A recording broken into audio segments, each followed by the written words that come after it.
I'm Dennis. I'm Dennis, and am an alcoholic. And it is a pleasure to be here. I may yawn a bit. I got up at 4 o'clock this morning. I forgot that I was speaking today. So if I yawn, it's not you, it's me. Hopefully you're not yawning as I go through this, but feel free. So I like I said, I really do appreciate the opportunity to speak. Andy reached out to me, and it just so happens I was easily able to, I think we talked on Monday to set this up. So it just so happened it worked out well for me to be here. All right, so I guess I can kind of start from the beginning. I was a Navy brat, grew up in Pensacola, Florida. It's where my dad's family was from. So I know all about the Gulf Coast, spent most of my formative years down there. I grew up in my dad was retired Navy, so he was gone a lot. Mom was bipolar, had a lot of challenges managing 5 kids. They divorced when I was very young, and my dad was married 7 times. I think he had some of the challenges we have with life. He just dealt with it in a different way. So the one thing I know about growing up is, I grew up in chaos. I had 3 older sisters and a mom, and they all seemed like they're pretty much batshit crazy. The odd part about it was, by the time I was 8 years old, my mother was taking me to the shrink, and I didn't understand that. It's like, the rest of y'all are pretty crazy. Obviously, the nut didn't fall too far from the tree in my case. By the time I hit my teenage years, the issues that I was having, that my mother was taking me to the shrink for at such a young age, started to come out a little differently by the time I hit puberty. And it went from just oddities to violence. And at a very young age, I lashed out. I was dirt poor. I blamed everybody for everything. I believed that, there was no God at a young age. I was like, why would he put me in this position? I remember thinking that at a very young age, I was assigning blame to everyone else for where I was. But I found a solution to all that at 12 or 13 years old. Me and a buddy stole a beer from his dad's cooler. He took a drink, he handed it to me, and I drank the rest. And it was a magical day. And I think most alcoholics that have that first drink that really works can describe that day pretty good. I got 4 daughters, and their births are magical. I can describe that day to a T. I can describe the day I had that beer, and it fixed what was going on inside of me better than I can any day that I've had since. But that was well over 40 years ago now. Because it hit the spot. I no longer felt that fear, that anxiety that was going on inside of me. The things that made me respond to people so negatively and strongly. I didn't feel that for just a brief period of time. It was gone. I didn't know what it was. I thought everybody dealt with that, but I didn't realize that it was so heavy on me. I didn't drink every day after that. I don't know if I even made the connection that was what really fixed it. I just remember feeling such immense relief. But I did go on and still had a lot of issues. By the time I was 15, my mother I was living with my dad at that time in Florida, and my mother had moved to close to Dallas. And And those issues came out in a pretty bad fight where a guy got pretty messed up, and the parents knew that I could go live with my mother, and the state of Florida said you can either go to jail or you can go to live with your mother. So that's how I wound up out here. And when I moved here, I got into a lot of drugs. Drinking became a regular part of my life. And by the time I was 16, I was out on my own. I held a full-time job as I went to school, graduated high school, and by the time I was 17, as soon as I graduated, I joined the Marine Corps. And that was probably the best thing besides AA that happened to me. It took me out of where I was at. It got me in with a bunch of people that drank like I did, and I fit like a glove. I loved it. It was I was no longer, I could be a whole nother person, and that was incredible. I got shipped off to southern Spain where I lived for a couple of years. And soon after I got there, by the time I was 18, almost 19, one of the nice Spanish girls I was dating at the time got herself pregnant. Since she was only dating me, it seemed like I was the father. And I did the noble thing and married her. I think her parents and her thought otherwise after they got to know me a little bit more. Whether that was noble or not, but nonetheless, we had our first kid, and by the time I'm 19 years old, I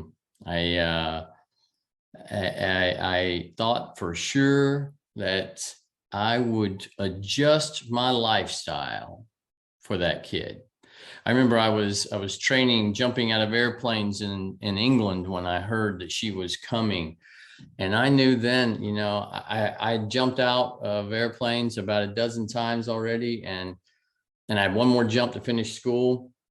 And I got the call that she was pregnant, and actually got it in one of those red phone booths in London. Can you believe that? And I remember then I changed my attitude. I started getting scared. I really cared about my life, and I wanted to change. I didn't see that alcohol was a problem yet, but I knew I wanted to be better. But I couldn't. I just couldn't. I got out of the Marine Corps. Before that, I actually had to. We moved back to the States, and whenever I had to go on a ship for 6 months in Asia, she went back to Spain. While I was on that ship, I was in Korea, and I had a bunch of buddies die in a plane crash, in a helicopter crash. And we had to go down there and pick up their bodies and everything. And I share that story because it really distanced me from God at that time. It was an event that I said, you know what, if a God would do that to these good men, I don't want anything to do with it. And I didn't believe, and I really took that stance for a long time. I got out of the Marine Corps, no longer wanted to be noble because I no longer wanted to be married. And so this I divorced this Spanish girl, but I can't be alone either. Didn't want to be married, and I couldn't be alone. And within 6 months, I'm with God gifts number 2 that I got to get married to. And sure enough, she got herself pregnant. So there we go again, doing the right thing. Got married, and endured 6 years of hell for both of us. We never should have been together. When she was pregnant with our second child, drugs and alcohol become such an important part of my life. I was studying in college. That when she was 6 months pregnant, I left her. It's one of the things that I am probably the greatest ashamed of in my life, was doing that. But that's exactly where I went. I was that selfish that I did that. And she was 9 months pregnant. She was rushed to the hospital, and when the baby was being born, it died. I remember I got to the hospital, and my mother-in-law was holding the baby, and she turned to me and said, "Look what you did." She didn't have to tell me that. the life I was living didn't take much for me to be convinced of something like that. I was already carrying a ton of guilt. And at this stage, at this point, I was drinking for oblivion. I was no longer drinking for fun. I was no longer drinking because I liked the party anymore. I was drinking for oblivion. I didn't want to live. And, I'm all of 28 years old. I've now believed that I have caused the death of my child. And I went on a bender. I left Dallas. I went down to my old running buddies in Pensacola and pretty much stayed drunk on the beach for 2 weeks. And came back. And for the first time, suicide became a real option. It had always been an option. Killing myself was always an option. It was like a default thought process for me, right? You break up with me, well, I'll kill myself and I'll teach you a lesson. You fire me, well, that's what I'll do. That's where I would go. But now that I had ruined the lives of 2 of my daughters, I felt the guilt of the death of another daughter. And I can't seem to get it all together. I think the only saving grace at that time is at the same time that was happening, I was graduating college. But even with a college degree in economics, I get out and all I can do is hold down a $5 an hour job and pretty much stay drunk for months on end. And soon after that, again, I can't stay alone for long. I meet God's gift number 3, and within a month of us dating, she gets herself pregnant. And I tell her, okay, I'll do the noble thing. She says, no, thank you. I see how that works in your life. I'm not interested. I think we can just date and I'll have this kid. A year later, we did get married. And for the first time, I knew I was truly in love, because I thought to myself, if she has a problem with my drinking, I will stop. That had never crossed my mind before. I had never thought that I needed to truly stop. I'd never really tried to stop. I guess I knew I needed to stop, but it was never an option for me to do that. But now I truly loved her and I wanted to stop. 3 years later, that time came and went. She said, it's becoming a real problem in our marriage. And I think it's time for you to get some help. And so I came into the rooms of AA for her, not for me. I came in, and that was April 9th, 2001. And I remember coming in and looking at the steps on the wall and hearing that I had to do these steps and looking at them and going, well, I'm not going to do the ones with God in them. That's for sure, right? Because that's not my game. I don't play that. So I pretty much had done them in my head before the meeting was over. And came out, and I thought I should go tell some people I'm sorry, and that'd wrap it all up. And as you can suspect, that wasn't very effective, keeping me sober, to say the least. And I went on to spend a year in the rooms.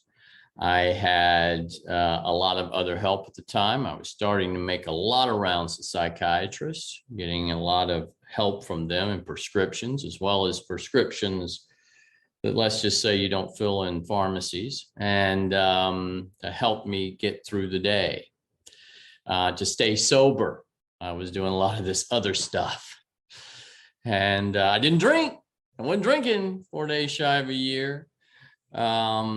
But that day came, and that was bound to come. And this time when I went back out, I was like, I'm going to protect my drinking. I'm not going to let you people take that away from me again. And I worked hard at that for a few years. I was out, and at first I was able to do pretty good with it because I was on guard all the time. And then it ultimately got to a point to where I couldn't manage that very well. I didn't ever get. I got the point when you said about the allergy, the physical powerlessness. That made a lot of sense to me. It made sense from the beginning. Once I start drinking, I can't stop. And I got that. People explained it. But when you talked about the mental powerlessness and that obsession that we have for alcohol when we haven't drank, I didn't get that as much because I still had some power. I had power of when I would pick up a drink. I didn't have power of if I would pick up a drink. That was going to happen once I could wait until tomorrow some days. That was a good day, but I always waited until it was convenient. And if you can wait till it's convenient, you have the power of when you pick up a drink, you can save yourself from a lot of the repercussions that comes from drinking. Like you can keep jobs because you wait until the end of the day to pick up a drink. You can not go to jail because you don't drink and drive as much. You can set up your surroundings to protect. And that's what I did.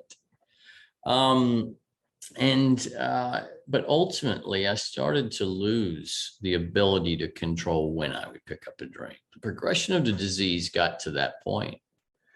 And I started to pick up at the most inconvenient times, and bad things started to happen as a result of that. I had a series of events that led me to go into the rooms, come back to the rooms. That didn't work out so well. I went back out. I was actually in for another year and a half, I tried to do more. I still couldn't accept God. I still had a problem with that. I did a lot of service. I supposedly did the steps, didn't do a heck of a lot of amends, but I did some stuff. And after a year and a half, that didn't work anymore. And I proved that meeting makers don't make it. I don't believe meeting makers make it. I believe the people that do what's in this book makes it. Do I need meetings? Oh yeah, I need to be around you people. You people are as sick as I am, and I need to be around my sick family. That's the bottom line. I need to hear your crap just like you need to hear mine, and we need to have that herd instinct. But just going to meetings just didn't cut it for me. Just going to meetings and not drinking, that infers that I got the power not to drink. I don't have the power not to drink. I lost that a long time ago. So I went back out and fell off the ski cliff pretty quick. My drinking escalated like it had never before in the day. And then there was a day that I always had to take my two daughters back to my first two wives in East Texas. So I'd drive an hour and a half to drop them off on Sunday afternoons. And my regular MO was drop them off as quick as I could, get a 6-pack down there before I got home, and then cover that up if I could for my wife. Well, this day I had to make another errand when I was out in the country. So I decided I got another 30 minutes out there. So I think I'll get a 12-pack. That makes sense. That's alcoholic math, isn't it? By the time I got in the store to pick up the 12-pack, I decided I deserved a 12-pack of tall boys. An hour and a half later, all 12 of those tall boys were gone. That's a lot of booze in a short period of time. And I had not dropped off my kids yet. I came up over a hill. There was nowhere for me to go, and I flipped a car with my 2 kids in it. One of the worst days of my life is watching the ambulance paramedics take my kids out of the back of that car with their necks supported and put them in the ambulance. 5 miles down the road, I had thrown all the empties out, so I didn't have any evidence of that. And I knew I was about to see my ex-wife, so I had to put gum in. And so I kind of made it by the EMTs and the police on the scene, and got to the hospital, and I waited to go inside, let them take care of the kids. But I was pretty banged up. I couldn't walk straight. And ultimately they made me go in and get checked out. And the doctor took my blood, and he came back. The cops came by and gave me a warning for reckless driving. They left. And then the doctor came back and he said, well, we got your blood work back. He says, you're twice over the legal limit for alcohol, and you got cocaine and marijuana in your system, which was pretty common in those days. That's what I did. And then I decided that, it was pretty much, I was done. I couldn't live with that. And I'd love to say I have one of those really cool stories where say, that did it for me. I now have the power. I quit drinking. I'm done. I had less power then than I ever did before. I couldn't live with myself, and I was stuck with this fact. I've already at fault of killing one of my kids. I believed it. And I put two more lives in jeopardy. Fortunately, they came out with a few stitches and not even any broken bones in the event. But I almost wish I would have went to jail. I did wish I go to jail at the time so I could pay a penance for what I'd done, because I was just living in hell. And then I had to drink nonstop. And of course, the doctors gave me a prescription for pain meds, which helped that quite a bit. And I'm dying. And I know that I have nowhere to go. I came back from a trip because I worked in Latin America a lot at the time, and I came back from a trip. And while I was on the trip, I stayed over the weekend in Argentina. And I got a cabin. I just planned on staying drunk down there. And on Saturday night, I had drank 3 bottles of wine, as drunk as I could possibly be, and it wasn't working no more. I think that's the scariest day in an alcoholic's life, when the solution doesn't work anymore. And if you ain't drank to that point, I think it was the most scary. I thought it was scary when the accident happened, but what was scarier is the fact that my solution wasn't working anymore. I wasn't drunk. The pain was unbelievable, physical, mental, spiritual. I wanted to die. And the only reason that I stayed alive is either because I'm too chicken, or I wasn't creative enough to come up with a way to kill myself to make it look like an accident, my family be taken care of. So I came back from that trip, and I decided I was going to go back to AA. I didn't come back to AA because you people could help me. I'd already proven that wasn't possible. I'd been in twice before. I had 2 different sponsors, because when I came in the second time, I got my sponsor, because obviously he didn't get the message very good, or he would have got me sober the first time around, right? So it's my sponsor. He didn't work either. And I come back in because I didn't think I would get the solution. I just came back in because I had nowhere else to go. And a lot of us, when I was in, would go to this men's conference in Southern Oklahoma. And it just so happens right after that, the guys are going up there, and they convinced me to go. I wasn't real keen on it. At that time I was heavily medicated. I had 2 forms of antidepressants, 2 kinds of anti-anxieties, not all prescribed by the same doctor, because I'm clever like that, and 2 types of sleeping medications, just to survive, just to get a few hours sleep a night. And that was helping me stay sober, if you will. And I went up there, and I'd wanted to leave early on Sunday because one of those prescriptions was getting dry, and I knew I had some others at home.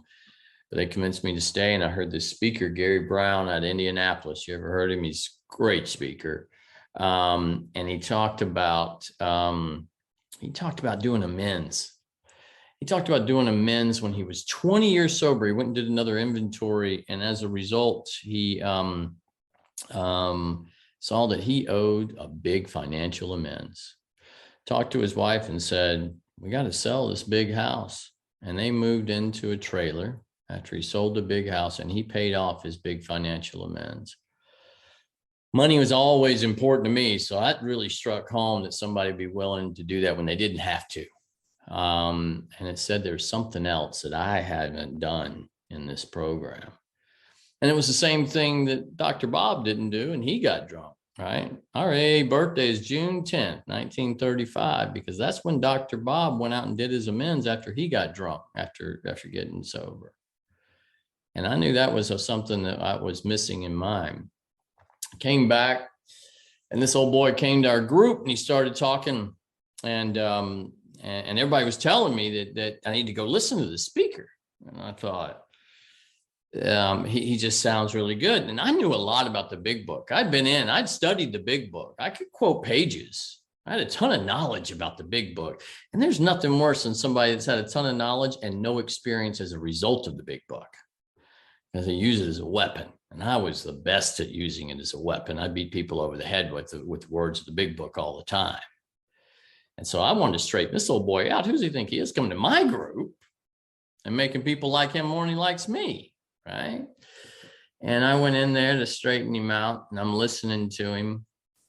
And it took me about 5 minutes before I started crying, and I realized I'd found a sponsor that I needed. His words rang true to me. And come to find out, his great-grand sponsor was Gary Brown, that it just so happened I ran into a few months before. They were saying the same message. And they were talking about doing the steps as they're outlined in the big book. I'm like, well, that's a novel approach. Didn't think about doing it like that. I thought that just sitting around meetings, listening to you fine folks and how you did them, I could interpret and that would be all right. And he started meeting with me on a weekly basis. And as he convinced me that having a physical allergy, being powerless physically over alcohol, because I have an allergy and I have absolutely no way to control the amount I drink once I introduce alcohol to my system. And because I have a mental obsession, and I believe that mental obsession started the first day I had that beer and I had that spiritual experience with that beer. And that obsession, you were never going to pry me away from alcohol because it fixed me inside. And I had that mental obsession. And as long as I have a mental obsession over alcohol, I'm going to pick up stone cold sober. I make the most insane decision, and that is to pick up a drink, knowing that once I pick up a drink, I can't stop and I can't drink safely. That's insanity, especially knowing the actions that had happened to me before. And he convinced me of that. I could see that. He used what was in the book and my story for me to understand that. And as a result of it, I had no choice but to accept step 2. Step 2, for anybody that has a challenge with it, isn't the problem. It's the point that you're not convinced of step 1 yet. You get convinced of step 2 and you got no choice but to accept God's help. That was my experience. And it wasn't long after that where I became willing to turn my will and life over to this entity, because obviously I wasn't managing mine very well. With that power that I gained just in those few short weeks of going through that and understanding it, I was able to do an inventory for the first time. And I was able to look at things like my child's death. Only with the power of God. I couldn't look at that alone. Couldn't talk about that. I didn't divulge that to anybody. But I did a complete inventory. And then I had to do a 5th step. And I did all the 5th step, told him everything else except that accident. See, the only people that knew that I was drunk the day of the accident was me and the doctor. He didn't do anything with that. I was scared to death to tell him. But I went ahead and told him. And as a result of that, he told me, now I want you to go and do your 5th step with someone else that you know in the program. I did. I told him about the accident. I got freer of it. A few weeks later, I'm talking about it in a meeting. Like, what the hell is this? I grew up under the premise, the social media, thank God it wasn't around when I was drinking. Because I grew up on the premise, if you weren't there, you did not have a need to know. And now I'm divulging some of my deepest, darkest secrets to you people. But I'm getting free of it. And before you know it, I'm speaking about it in meetings. And I wound up telling my story. And I helped a guy one time, and he decided to, he come and talk to me after when I explained that story from the podium. And he said, will you help me? Because I'm up for vehicular manslaughter for drinking and driving, and I'm going to prison. And I want to be free of this before I go to prison, because I know I'm going to drink when I come out. And he got free of it before he was sentenced, and he carried the message behind the walls. And for 7 years that he served his sentence, he was helping other people with this. My story helps other people. And now he's part of the group that he and I are lead on a book study on Sunday morning. If anybody wants to join, you got my information. Please let me know. It's a great book study. Anyhow, I went on to do all of my amends, and I had some miracles happen. 153 people were on my inventory, and I had 150 miracles happen. And I believed as a result of that, I finally believed in God. Like you can't shake my foundation on my belief in God because of what happened in my amends. I saved my last one for the end, as it was a real challenge to go to my ex-wife, making amends for leaving her while she was pregnant. And I went to her and I told her, I did my amends, and I didn't want to talk to her. She was not a very nice person. Beyond just for me, she wasn't nice to just about anybody. And we had a pretty tumultuous relationship. But I went to her and I told her and made a complete amends. And I was taught to not just go up there and say, I'm sorry, actually try to get I'm sorry out of the vocabulary, right? Saying I'm sorry, that people have heard that crap from us forever. Nobody wants to hear I'm sorry for me anymore. They want to hear what I did. What did you do? And I'd said it. And then I said, what else is there? How did this affect you? And what do I got to do to make it right? And I hated asking her what I got to do to make it right, because I thought for sure she was going to break out a scroll that would roll across the floor and she would have a long list of stuff, right? She had 2 requests. She said, I'd like pictures of my daughter that went to live with you in her teenage years. Whenever she lived with me, I always gave you pictures, school pictures. We had an ugly custody battle, and I said, screw you, I don't got to do that before. So I said, okay, I can do that. I went home, made a nice album, gave it to her. That was lovely. She said, I also want you to go put flowers on our dead baby's grave. Like, no, you see, I knew she would ask for something that would be painful to me. And I went back to my sponsor and I said, I told you if I did this amends, what she would do. I knew it. She's just trying to cause me more pain. That's the way that she is. He said, I don't know. I think you got to pray on that. I knew then he was a quack. And I went back and I prayed on it. And I decided, all right, I'd left that cemetery about 15, 16 years before, and I never planned to go back to that cemetery. I couldn't. When I would ride by it on the road, I would feel it. Couldn't go back to it. But I went back and I was taught to have a card with my amends on it. And I read my card to my baby's grave. And an overwhelming sense of peace came over me, and the feeling that this baby's feeling no pain, and she was perfectly all right and right where she needed to be. And God came to me and spoke to me that day like I cannot describe. I cried like a baby. I had this immense load taken off me. I didn't realize how heavy that load was until that very moment. And it was gone. It was gone in an instant.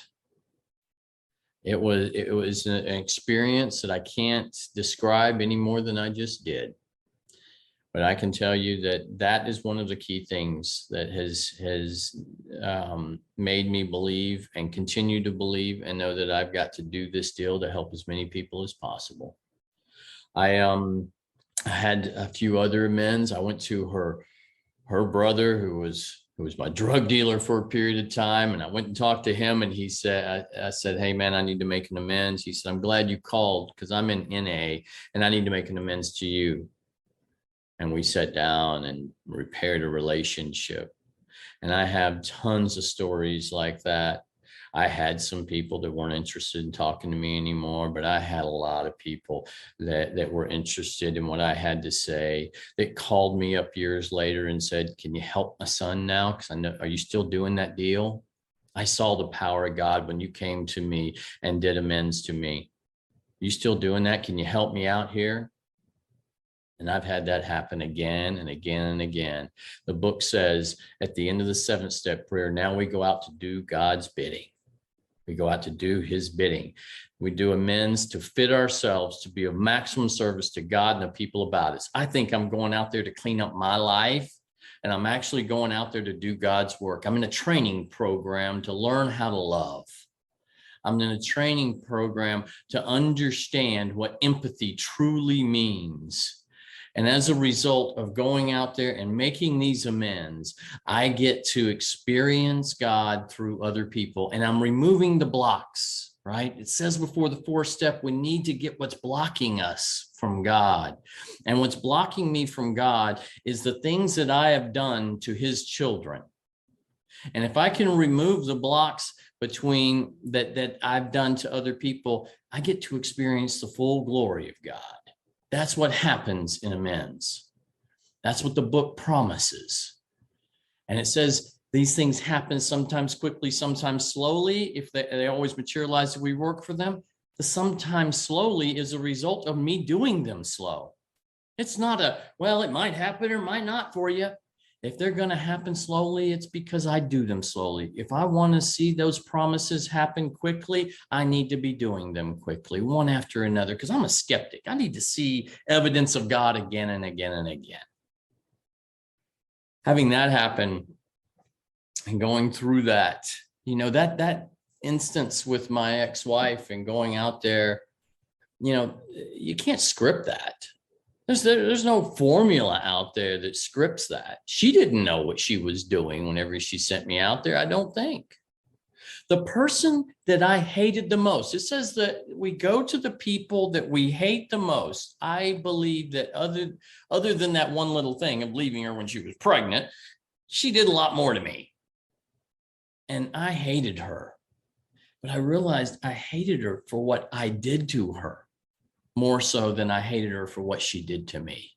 And me going through that process, I stopped hating her. And you can't script that. There's no Hollywood script out there that could plan that out. We don't know what's going to happen. There's a magic that happens when we turn ourselves over to this process. And that's what happened with me. 2018, our daughter got married. And I walked my daughter down the aisle, and I toasted my ex-wife at her wedding. Would never been capable of doing that.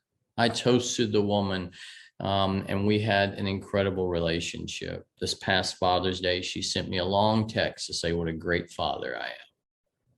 That's God's gifts that we get from doing this deal. As I'm doing 9, I'm learning how to enter the world of the spirit. It says after we do 9, we enter the world of the spirit. We're in step 10. And step 10 and 11 is teaching me how to live in a world I've never been in before. I'd had 40 something years of operating in the world of the material. I know how to operate in the world of material, and that is that I need to get more of the pie before you get some of it. I need to do you over before you do me. There's only so much out there, and I got to take what I can get. That's what I was trained in the world of material. What I've learned in the world of the spirit is that I only get to keep it if I give it to you. That's how I get to keep this stuff, is I give it to you. I give it to others. And the more I give, the more I get. That's a whole nother concept. Empathy and how I treat people, I learned that in 10 and 11 because I learned it from me screwing up. You can't tell me what to do. Nobody can tell me what to do. Trust me. In my inventory, my bosses are on every inventory I ever had. There ain't nobody on the planet can tell me what to do, not even my sponsor. But my own mistakes can show me what I need to do if I follow 10 and 11 on a regular basis. I can see when my stuff's creeping up, I have a method to change it and do God's work. Step 10 takes my crap, my selfishness, dishonesty, resentment, and fear, goes through a process. At the end of it, says, turn your thoughts to someone you could help. And that's what I need to do. It turns my crap into God's work. It's a miracle every time it happens. And of course, doing step 11 and critically looking at stuff at night, learning how to pray, learning how to meditate. I pray for what shirt to wear in the morning now, because I don't know what shirt to wear. I know the shirt that I think you might like me in and I should wear for that meeting and that person. And I can spend 15 minutes brewing over a shirt in the morning. I let God make that decision too. And the more decisions I let God make, a lot better life I have. That's what I learned in 10 and 11. Then it says when we get to 12, there's only one prerequisite to working with others. And it says that in the first third of the 12th step, having had a spiritual experience as a result of these steps, that's the prerequisite to carrying this message to alcoholics. I don't need a timetable on that. Actually, the book says putting those, Bill put his ideas into action at once, Dr. Silkworth said. The sooner I get to sponsoring people, the better. I need the big book. I need to follow it, just like my sponsor did me. I need a spiritual experience. That's the two things I need. And it says, I tried. The second part of the 12th step is we tried to carry this message to alcoholics. I don't get to make the results. That's between God and you. But I try with the book and my experience, armed with the facts about myself, I can help other people. And for the last 12 years, that's what I've been doing, is I've been helping other people the most that I can. In that 12 years, I spent 5 of it here in North Dallas. After that, I got a job in London, England. I went over there and worked for a year, and I carried the message there. After a year there, they asked me to go to Ireland for a year, and I carried the message there. While carrying the message in Ireland, I had 3 months left there. And I hadn't really had a lot of sponsees, but I had this one guy that showed up at my meeting, the meeting of the group that I went to. And he was my neighbor from 2 doors down. He was at our local group. I'd watched him drink. I knew he was a candidate for the program, but now he was in AA. And he wanted me to take him through the steps. And I said, we got 3 months because I'm moving. We got to get it on. We got it on. And let me tell you, you get some mediocre groups out there in Ireland from what I saw. Not passing judgment, just that there's some just meeting makers make it and not a lot of focus on the big book. Brian got sober. I moved back and he started a group out there. That group I spoke at this past Saturday, 60 members strong on Zoom, and he's carrying the message like nobody's business. He's got all of 4 years sober now. And that's the beauty I get to see. I get to see a miracle happen again and again. And I've got to keep doing that. It's not a drug. Some people say, oh, some people like sponsorship's a drug. No, it's evidence that God continues to work. I get to see spiritual experiences. I get to see a broken person come into my office. We sit down for a period of time, and I get to see the light come on in their eyes. And that is incredible. I have 4 daughters, and I try to practice these principles in all my affairs and teaching them as best that I can. They're all grown, married now. The last one gets married in a couple of months. And I have 4 son-in-laws that I have lunches and coffees and dinners with on a regular basis. Tomorrow morning, I'll ride Peloton with one of my daughters, have lunch with her husband, and then my other daughter and her husband I'll have dinner with tomorrow night. And that's my life. I am committed to them. I'm committed to the sponsees that I have. And I am a damn good employee today. I'm a good boss, not because of what I'm capable of, because I've already told you what I'm capable of. I'm capable of getting drunk and living on the streets. That's where I was at one time. But I'm capable now with the relationship with God to do all of these things. I've got an incredible relationship with my wife of 25 years who stuck around after having that 3rd kid. And it's a life that I don't have the power to bring about. I don't have the power to stop drinking. I can't fight that. I do have the power to do these steps. And as a result of it, I no longer am plagued with that disease anymore. I still have alcoholism. I'm not cured of it, but I don't have the things that cause me to crave alcohol anymore because I have an ample substitute. That's my story. I don't know if anybody was asleep. They were all off camera, but the Jenny and Steve stayed awake, so I guess I'm good. Man, that was awesome, Dennis. Thank you so